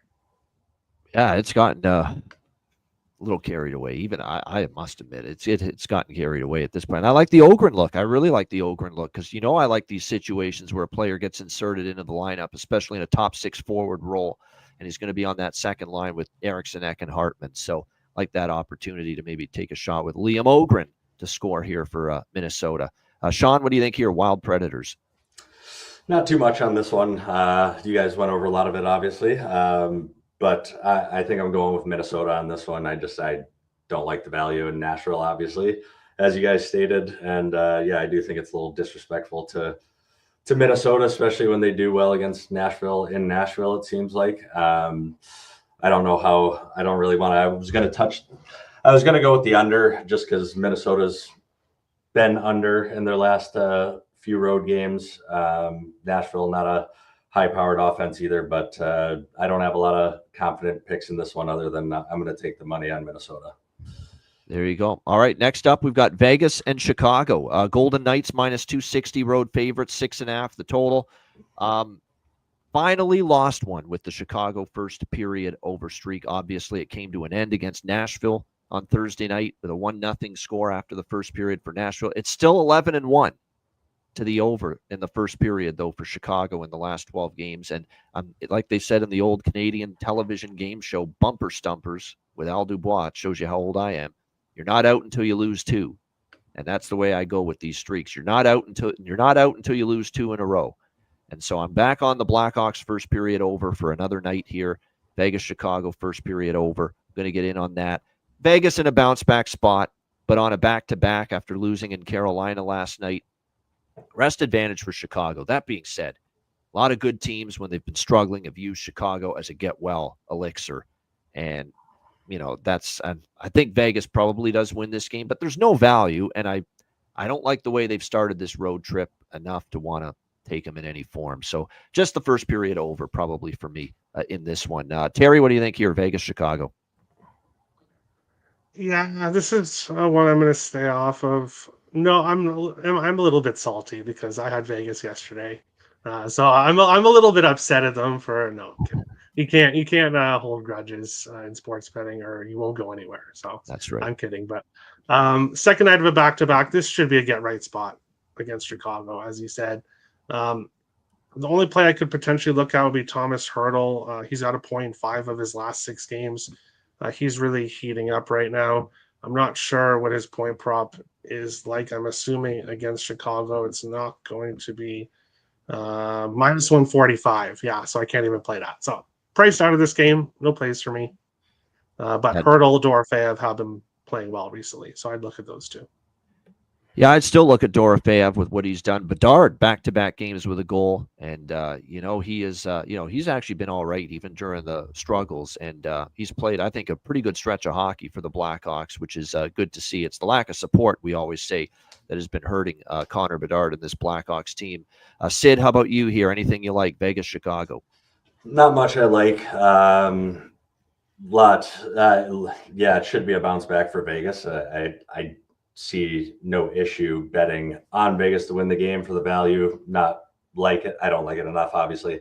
But looking at some of these specials here on ESPN Bet, there's one that I might take, which would be Vegas Golden Knights to lead after the first and to win. That's plus 140. That's something I would feel confident on. They're going to have to come out, have a good start. And I don't see them taking the lead and losing against the Blackhawks. So if anything, that'd be the bet. But no, right now, I'm looking more for Vegas to come back and bounce back with the win because, tough start to that road trip. Yeah, Nick was a good call. He scored it against Chicago each of the last 2 times they faced Chicago. And even, Alec Martinez scored against Nashville for Chicago the other night and now faces his old team, the Vegas Golden Knights, where he won a Stanley Cup. So maybe Alec Martinez, the former player angle from the blue line, is able to snipe one for the Blackhawks here tonight. All right, and I know, Sid likes that angle too, so maybe that's worth a look. St. Louis, Utah, we're down to our last 3 games. What a marathon here. Utah minus 125, home favorites, 6 the total in this game. For me, I'm keeping the fade rolling of Utah at home. Utah's just been really, really having a tough time on home ice. Not playing well, and you can understand why this line is tumbled. This opened minus 140, Utah, down all the way to minus 120, even minus 115 now starting to show up. It's been rough. I've got them at what? I think 2-14 or 2-15, the run for them on home ice. The last 15, 16 games, it's been that bad for the Utah Hockey Club here at Delta Center. They've lost, obviously, 3 straight here at home. 4 of the last 5 on the current homestand. The only win was against San Jose by the narrowest of margins, 2-1.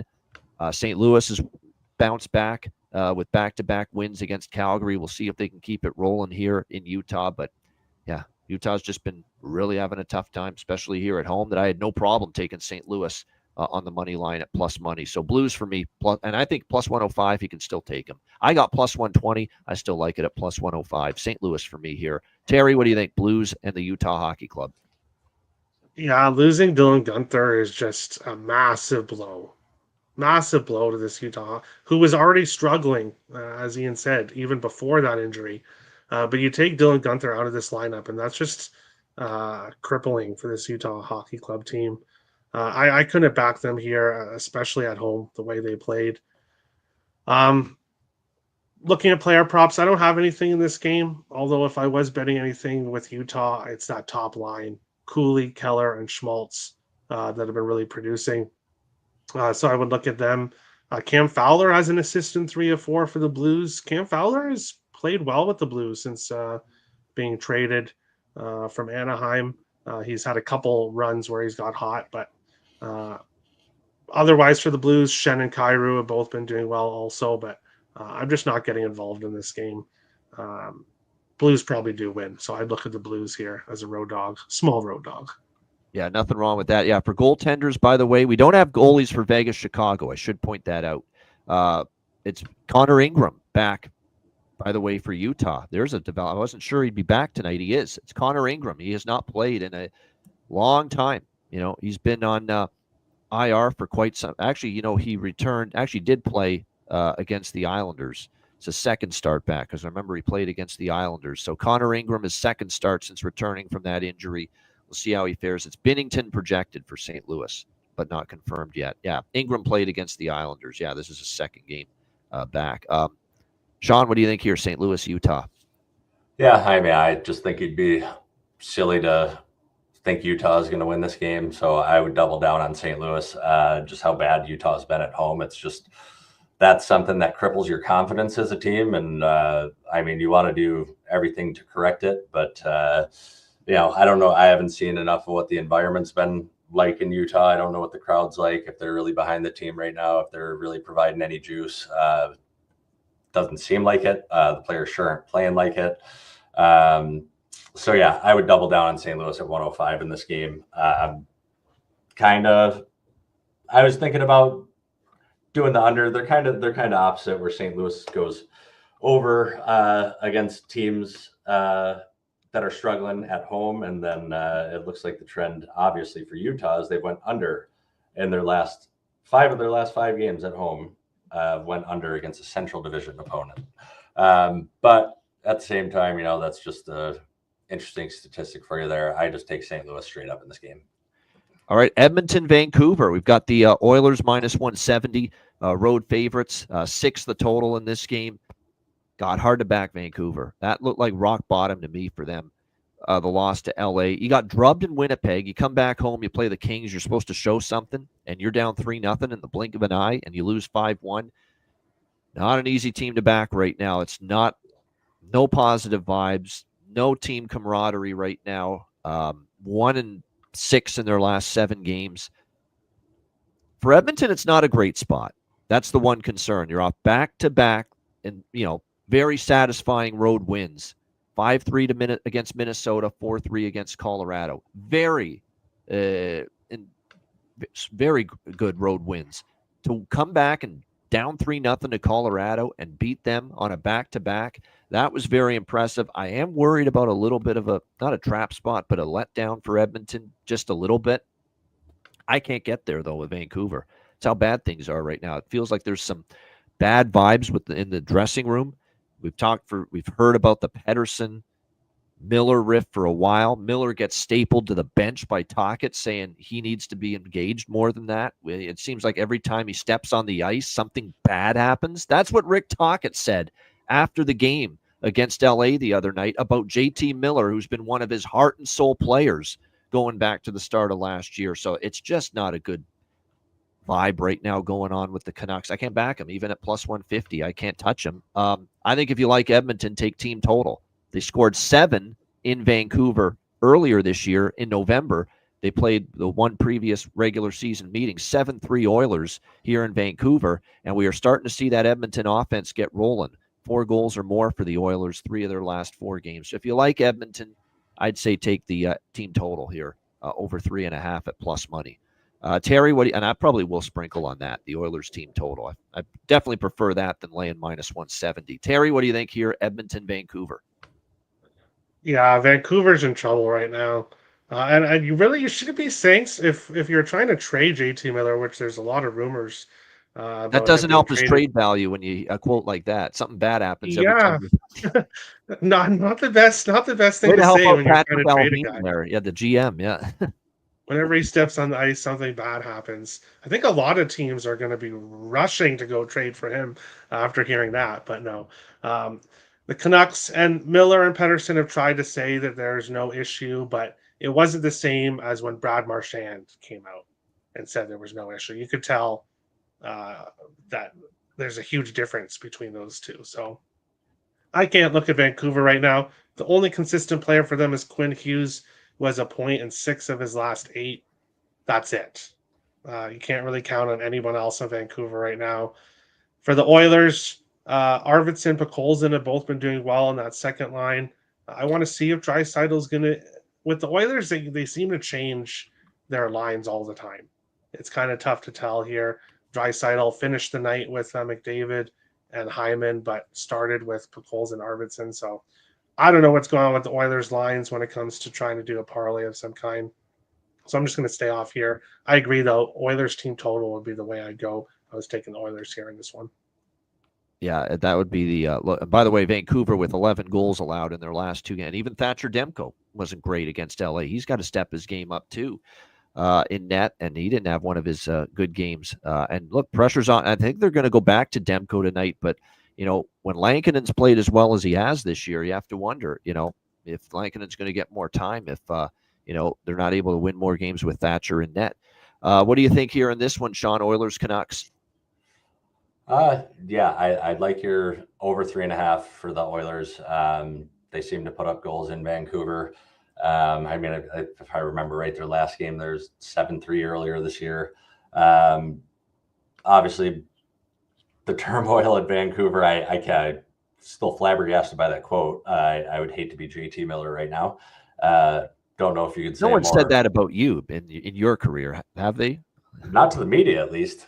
Yeah. Like I never heard about it. So if they did, which that's just one that kind of ruins the relationship right there, which is it's tough because how can you not have respect for Rick Tocchet though and what he's done in his career? And it's not like he doesn't know what he's talking about. But JT Miller just seems like such a heart and soul guy to me that I don't know if something bad happens every time he steps on the ice, but who knows? I don't know what's really going on in that locker room right now. So it's interesting, but other than the over 3.5 for the Oilers, I got an anytime Connor McDavid goal. It's plus 125.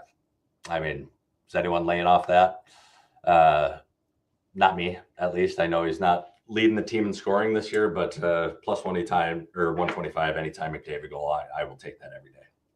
Yeah. By the way, Arvidsson's game time decision right now. We'll have to see if he plays, but it looks like as of now they've got him listed as questionable, undisclosed injury suffered against Colorado. So we'll see if he suits up. That's the only question mark for Edmonton.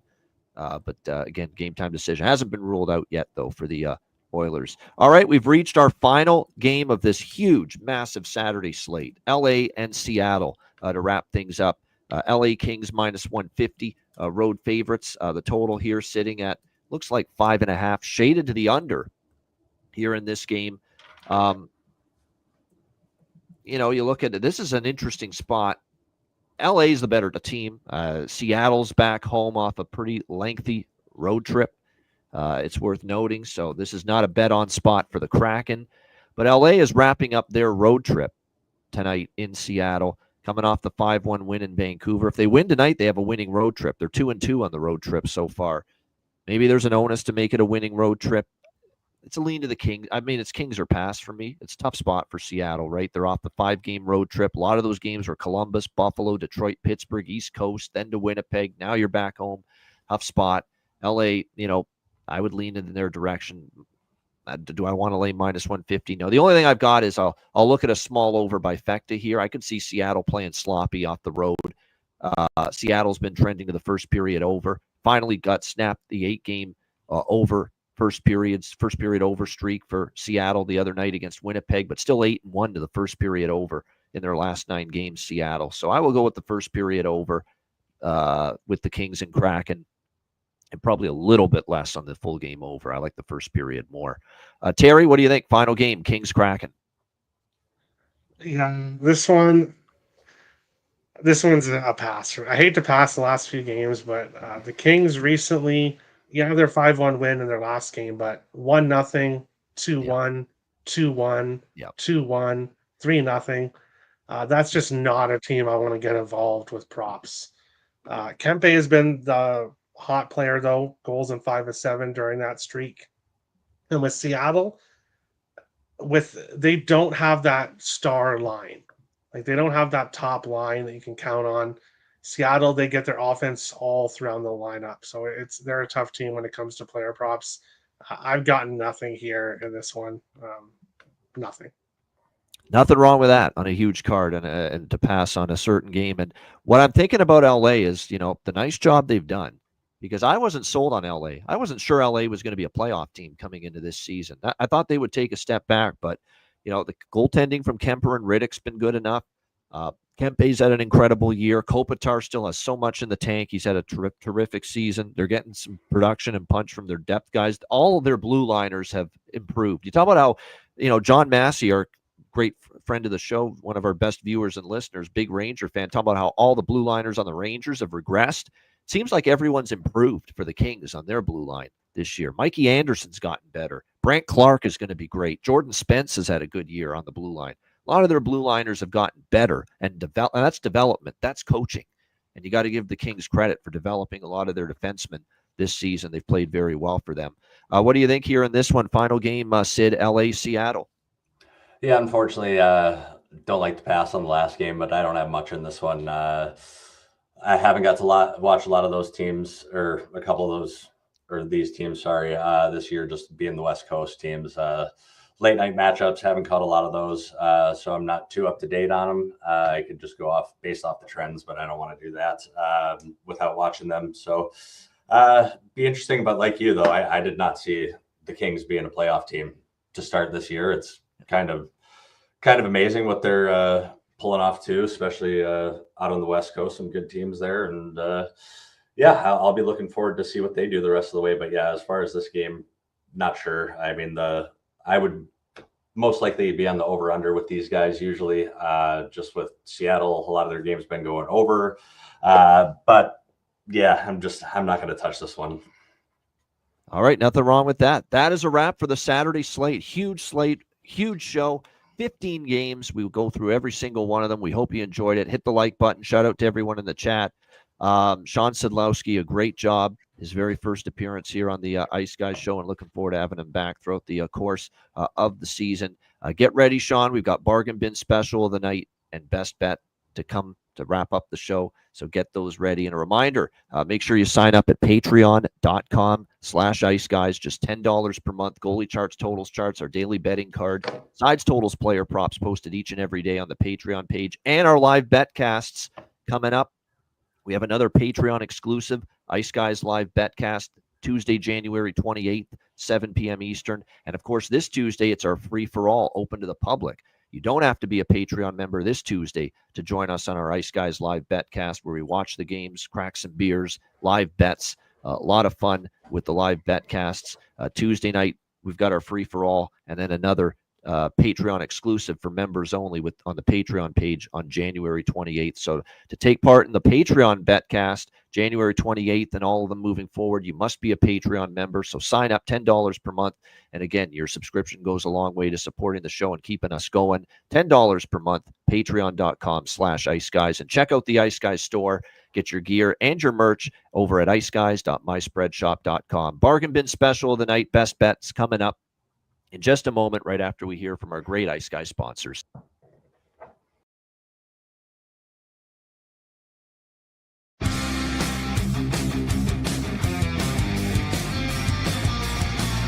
Support for the Ice Guys podcast is provided by Boston Hemp Incorporated, Tailgaters Social, and a big thank you to all that subscribe to the Ice Guys Patreon page.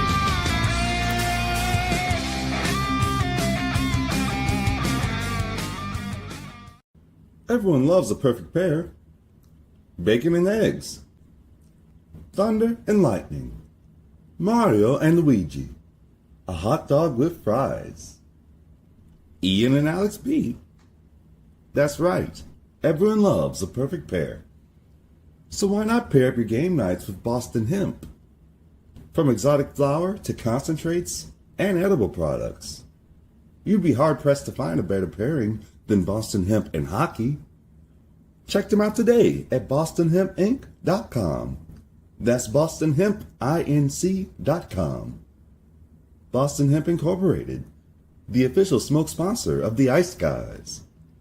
Void where prohibited by law. Not available outside of the United States. Must be 21 or over to obtain products. Check your local regulations to see if Boston Hemp is available in your area. All right, shout out to all our great sponsors, including Boston Hemp Inc. 20% off using the promo code IceGuys at bostonhempinc.com. All right, bargain bin special of the night for this huge Saturday card. Lots to choose from, obviously, with all the games. So not easy to narrow it down to one bargain bin, but we did that. Terry, we'll start with you. What do you like for your bargain bin special? Yeah, you guys know what's coming. A pretty easy choice for me. Give me Liam Ogren anytime goal, plus 650. Getting that call up here. He's going to be motivated with Johansson out on that second line. I like him to score here. Plus 650, Liam Ogren anytime goal. All right, Liam Ogren, Minnesota Wild, plus 650. Bargain bin special for Terry Edelman. Sean Sedlowski, your first crack at a bargain bin special, plus 300 or better player prop. What do you like? Oh, at a plus 300 or better, I'm going to go with a Joe Veleno anytime goal tonight in Tampa Bay. He is a plus 700. So I'm going to hammer Mr. Veleno tonight. Hopefully he can pull through even strength for the boys. That's what I'm hoping. Joe Veleno, Detroit Red Wings, and that's a great price for him for Sean Sedlowski with his bargain bin. My bargain bin special is also a Detroit Red Wing, believe it or not, but it's not Joe Veleno. It's Marco Casper, the friendly to your bankroll ghost. That's who we're going with. He's on the top line, goals in 3 of the last 4 games, plus 500. Marco Casper playing on that top line for the Detroit Red Wings. That is going to be my bargain bin special for this Saturday card. All right, best bets to wrap up the show. Terry, what do you like for best bet? Yeah, this is kind of tough here. Lots that I want to choose. Obviously, I'm most confident on the Wild, but I'm not going to take them. I took Liam Ogren as my bargain bin, so I won't take the Wild.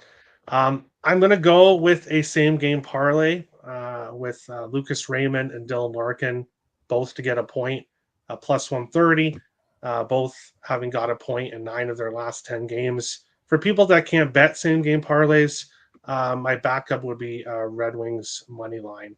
I love the Wings tonight. All right, there we go. Best bet for Terry Edelman. And yes, Addison, good find there. I think that's worth a sprinkle too, Tom. But I like Casper in the bargain bin, plus 500 to score a goal. Casper over 1.5 points, plus 1,000 in some spots, 10-1. So to get 2 points possibly, why not? Maybe worth a sprinkle there. Sean, can't say enough what a great job you did. Very first show, making your Ice Guys debut. Great stuff. What do you like for your first best bet? Well, I appreciate that. Yeah, I hate to piggyback again, but obviously I'm from Detroit. I think you guys learned that by now, and I got to hammer the Red Wings tonight, plus 165 against Tampa. That's my go-to. That's not a homer bet tonight because it makes sense the way they're playing and the price they're getting. It does make sense, but I'm biased, admittedly. Detroit, the way they're playing, look, plus 180. That's on my card as well. Detroit plus 180, best bet for Sean Sedlowski. My best bet for this card, like I say, lots to choose from going down the board. Let's go with a side for a change here for this card tonight. St. Louis to me, plus 105. Utah's just struggling that badly right now. And I think the Blues go into Utah and give more home ice blues to the Utah Hockey Club here tonight. Let's take St. Louis, plus 105 against the Utah Hockey Club for my best bet here for this Saturday NHL slate. Great stuff. Awesome show. Sid, we'll just let you have some final words before we wrap it up and say goodbye. But great job on your first show, and we'll definitely do this again many times. Yeah, no, thank you guys. I definitely appreciate it. It's been fun to come on here. Obviously, threw me right into the fire today with all these games, but nothing I would have preferred more. That's the way I like to do it. But no, I had fun shooting the shit with you guys. Obviously, very knowledgeable, and even I'm learning from you guys the stuff you look at. It'll be fun, kind of broaden my perspective on the betting scene. And as you know, I like to throw some money around on some little stuff here and there, just being a fan of the game. But I'll definitely do my best to keep on these games and come back with some more fun bets for you guys next time. No doubt. I like it. You had some same game parlays, some longer shot price bets as well. So you diversified the portfolio as well. So as far as the PTO is concerned, I think you might be getting a contract here. I appreciate that. The Ice Guys PTO, you had a good account of yourself here. I appreciate it. The first show. Great stuff. Shout out to everyone in the chat. Hit the like button on the way out. A reminder, the Ice Guys is live 7 days a week, Monday to Friday, 2 p.m. Eastern, Saturday and Sunday, noon Eastern. If you can't watch the show live, download the Ice Guys podcast in audio form on all major podcast platforms, Google Podcasts, Apple Podcasts, Spotify, Stitcher, iHeartRadio, Amazon Music, and more. Download the Ice Guys podcast when you can't watch the show live. For Terry Edelman, for Sean Sedlowski, I'm Ian Cameron. Have a great Saturday. Enjoy Hockey Day in Canada. Enjoy the NFL divisional football playoff games. Enjoy the games and good luck. Cash some tickets. And we will be back with you tomorrow on Sunday at noon Eastern for another edition of the Ice Guys.